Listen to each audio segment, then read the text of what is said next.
Hi friends, అందరు ఎలా ఉన్నారు? బాగున్నారా? Welcome to my Milky world's YouTube channel. ఈరోజు కథ వచ్చేసి శ్రీరామ జననం. కథలోకి వెళ్తే, దశరథుడు కోసల రాజ్యానికి మహారాజు. ఈయన ప్రఖ్యాతిగాంచిన ఇక్ష్వాకు వంశ చక్రవర్తి. ఈయన పరిపాలన ఆదర్శప్రాయంగా ఉండేది. ప్రజల మంచి చెడ్డలను చక్కగా గమనిస్తూ వారిని కన్నబిడ్డల్లా చూసుకునేవాడు. ఈ కారణంగా ప్రజలందరికీ దశరథ మహారాజు అంటే ఎంతో అభిమానం.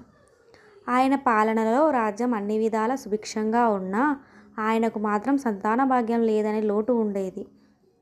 ఒకరోజు ఒక శుభముహూర్తాన దశరథ మహారాజు సంతాన ప్రాప్తికై ఋష్యశృంగ మహర్షి ఆధ్వర్యంలో పుత్రకామేష్టి యాగం చేయించాడు.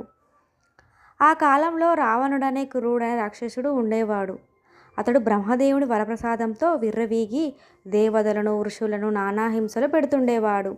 ఈ హింసలు భరించలేక దేవతలు బ్రహ్మదేవునితో కలిసి శ్రీ మహావిష్ణు వద్దకు వెళ్ళి ఆయనతో, మహాప్రభో, ఆ రాక్షసుని సంహరించి మమ్మల్ని రక్షించు అని మొరపెట్టుకున్నారు. అందుకు శ్రీ మహావిష్ణువు మందహాసంతో, సరే, నేను దశరథుడి పుత్రుడిగా జన్మించి రావణుణ్ణి సంహరిస్తాను అని అభయం ఇచ్చాడు. ఋష్యశృంగముని మంత్రాలను ఉచ్చరిస్తూ ఉంటే దశరథుడు యాగంలో హవిస్సు ఇవ్వసాగాడు. దేవతలు సంప్రీతి పొందారు. అగ్నిగుండం నుండి ఒక తేజోమూర్తి ఆవిర్భవించి దశరథుడికి ఒక పాత్రను అందిస్తూ, నీ యాగానికి సంప్రీతులైన దేవతలు ఈ దివ్య పాయసం నీకు సమర్పిస్తున్నారు. ఈ పాయసాన్ని నీ పట్టమహిషులకు పంచిపెట్టు, నీ కోరిక నెరవేరుతుంది అని అన్నాడు. దశరథుడు మహా పరమానందంతో ఈ పాయసాన్ని స్వీకరించి తన భార్యలైన కౌసల్య, సుమిత్ర, కైకేయులకు పంచి ఇచ్చాడు. కాలక్రమేణా దైవాంశ సంభూతులైన 4 పుత్రులు వారికి కలిగారు. శ్రీ మహావిష్ణువే రాముడిగా అవతరించి కౌసల్యకు జన్మించాడు.